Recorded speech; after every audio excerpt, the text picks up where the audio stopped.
Samahan nyo pa rin ako sa aking driving going back to Lipa.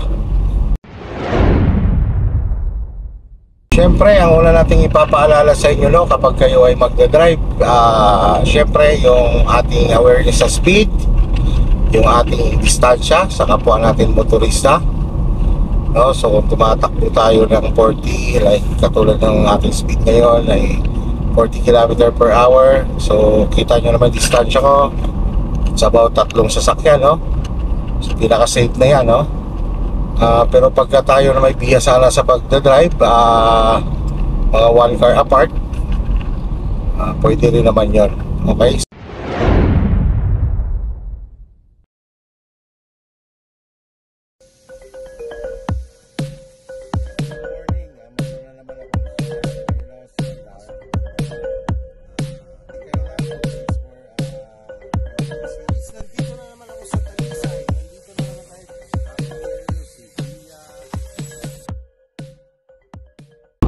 Po ating tinatak na kalsada, ito ang tawag dito ay Tagaytay Nasugbo Road, no?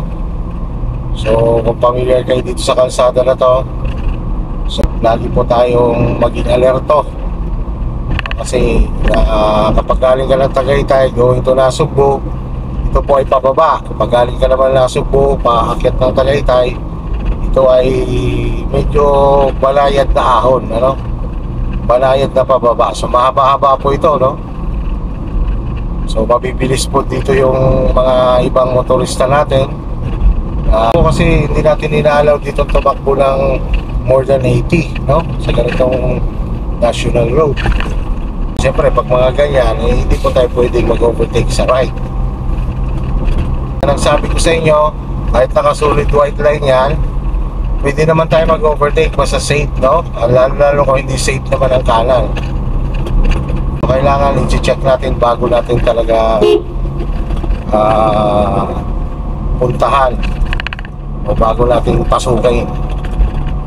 Isa pa rin dito sa problema natin dito sa mga probinsya natin na ang mga nagmumotor talaga sanay silang walang helmet, no? Hindi nila naiisip yung kaligtasan nila.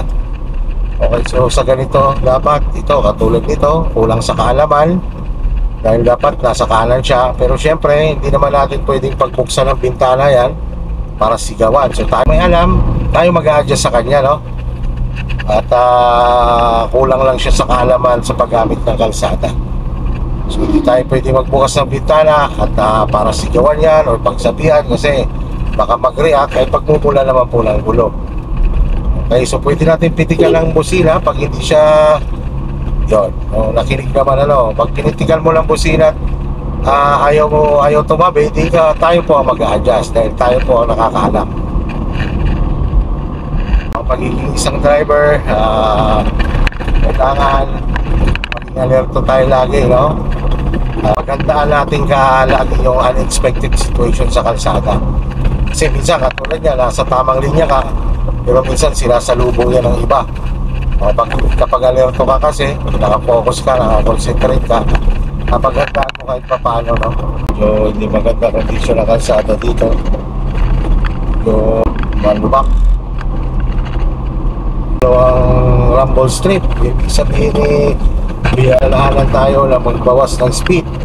Kasi palusong, tapos curve. Marami na rin pong na-aksidente dito. Siguro kung nababalita nyo noon, no? Mga na-aksidente dito, karamihan na-aksidente dito mga nanggagaling ng Tagaytay, no?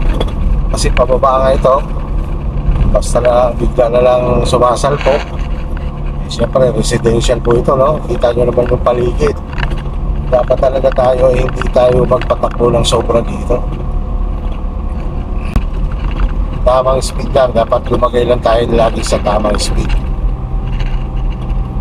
Lagi natin tatanda, no, hindi po ina-allowed sa ating mga national highway ang magpatakbo ng 100 km per hour. So ang ating maximum sa ganitong kalsada ay 80 lang. But syempre, sabi ko nga sa inyo, residential area, dapat mga 60, basta not more than 80, no? Katulad ko, takbo ko ngayon 60 lang, no? So So naka-stay tayo dito sa kaliwa dahil syempre maraming mabagal dyan sa kanan. Pero kung syempre kung ang takbo natin dito ay less than 40, dapat talaga andun tayo sa right. Tingnan nyo naman ang condition din ng kalsada sa right. Medyo challenge, no? Yeah. Very good yung driver na yun, driver ng Innova. Sa right siya nag-overtake dahil manageable niya naman. Same time bago siya lumagpas ay talagang siya ay bumusita. Lang naman ang driver, no? Kailangan pakiramdaman yung speed nyo, situation sa surrounding nyo. Sana po ay itong video na ito ay makakatulong dun sa mga baguhan, yung mga kulang sa kaalaman sa paggamit ng kalsada. Tayo napapansin nyo, no? Kanina nyo pa ba napapansin na karamihan ng mga nagmumotor dito, hindi sila mahilig magsuot ng helmet, no? Kahit national highway yung kanilang dinadaanan. So nakalagay sa ating Republic Act 10054, Motorcycle Helmet Act, no? Kailangan kahit malapit, malayo, dapat tayo ay naka-helmet. Siyempre, katulad yan, pa-court na naman tayo, medyo less tayo ng takbo, no? Medyo bawas. Dahil hindi natin masyado natatanaw ang unahan. Widen natin ng konti para maging aware siya. Madiretso na, malayo na ulit ang ating natatanaw sa unahan. Medyo dagdag tayo ng konting speed. Pag naman katulad yan na medyo limited na naman yung natatanaw natin, slow down naman tayo. Naman yan sa kalsada, daw ang nag-iingat. Ang accident hindi natin alam kung kailan nadating, pero iba yung nag-iingat. Hindi maganda yung kondisyon ng kalsada. Ganyan naman ang kalsada, para hindi naman maging kawawa ang ating sasakyan, eh mag-slow down lang tayo. Pero syempre kung galing kayo sa mabilis ay huwag ko kayo basta-basta biglang mamemreno, no? Titingnan nyo muna din ang sitwasyon sa likod nyo.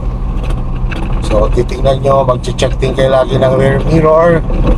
Mga sasakyan na kung may mga rear mirror, slow down, tingin sa kanan, signal, iwas ng konti sa kanan. Nakita nyo yung confusing na gano'n, ano? Yung bang sumisignal sa kaliwa, biglang aakbang pupunta sa kanan. Yung mga lagi nating pagkakaingatan. Iba pag nagiging alerto tayo, no? Malayo ang tingin natin sa unahan at para agad na tatansya agad natin kung anong sitwasyon sa unahan. So may truck, tingnan natin, check natin muna ang kanan. So ganyan, pag slow down, okay. So overtake tayo, sige na muna tayo para maging aware ang truck. Okay, so clear ang unahan, pasok, lipat, balik sa original lane. Yun, no? Papansin nyo, may bata pa. Republic Act 10666, no? Children Safety on Motorcycle Act, no? Pag hindi abot ang foot peg, hindi nakakaya po sa driver. Ito pa, kasama na sa bilang ng mga nakikita natin. So pansin nyo ulit ang ating kalsada, no? Clear ulit ang unahan. So medyo dagdag tayo ng konting speed. Ay, very good yung e-bike, no? Nasa kanan.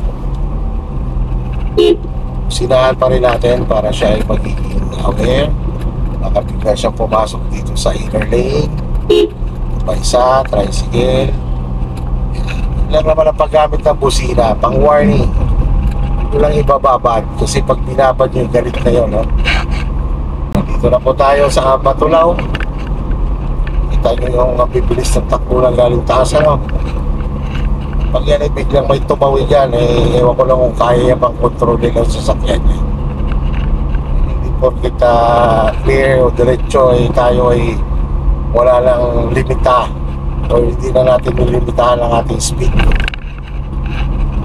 So, kapag ikaw ay defensive driver, ano mo dapat yun? Kung ano lang tamang speed na itatakbo mo sa kalsada, ano? Kasi ano bang pinagmumulan lagi ng aksidente, yung sobrang pagpapatakbo. Lapit na po mag-end ng ating video at mamaya naman siya. Baka naman tayo mamaya doon sa Laurel.